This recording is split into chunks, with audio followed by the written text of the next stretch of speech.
హ్మ్. అంటే బాధ అనిపిస్తదండి. ఎలా అంటే చాలామంది డ్రీమ్స్ కోసమో చెప్పుంటాను మీకు లాస్ట్ టైము. డ్రీమ్స్ కోసమో ఎలాగో అమెరికాకొచ్చేస్తాం మనము. కాకపోతే అక్కడ మంచి జాబ్ వదులుకొని వస్తారు చాలామంది పాపం. ఇక్కడ అంతకంటే జాబ్ రాకపోయినా పర్లేదు. ఒక లెవెల్‌లో వచ్చి వాళ్ళకి మనీ ఫైనాన్షియల్‌గా ఏ ప్రాబ్లమ్ లేకపోతే ఇక్కడ మేనేజ్ అవ్వగలరు.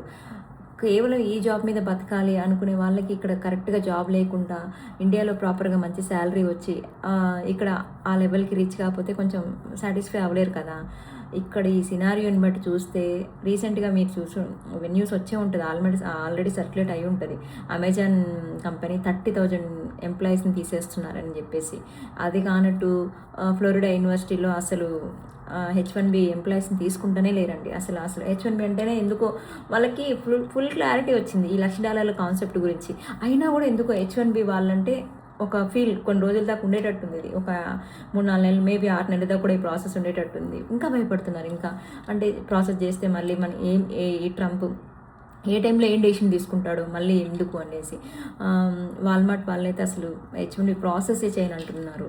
అట్లా అక్కడ ఇండియా నుంచి కొత్తగా హెచ్-1బీ వాళ్ళు రావట్లేరు. ఇక్కడ హెచ్-1బీ వాళ్ళని సరిగ్గా బతకనిస్తలేరు.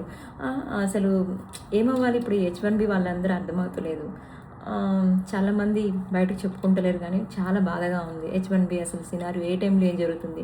ఒక్కో రోజుకి ఒక్కొక్కటి. ఇప్పుడు మళ్ళీ H-4 ఎక్స్‌టెన్షన్స్ కూడా రద్దు చేశాడు కదా! అట్లా wait and see. Hope for the best.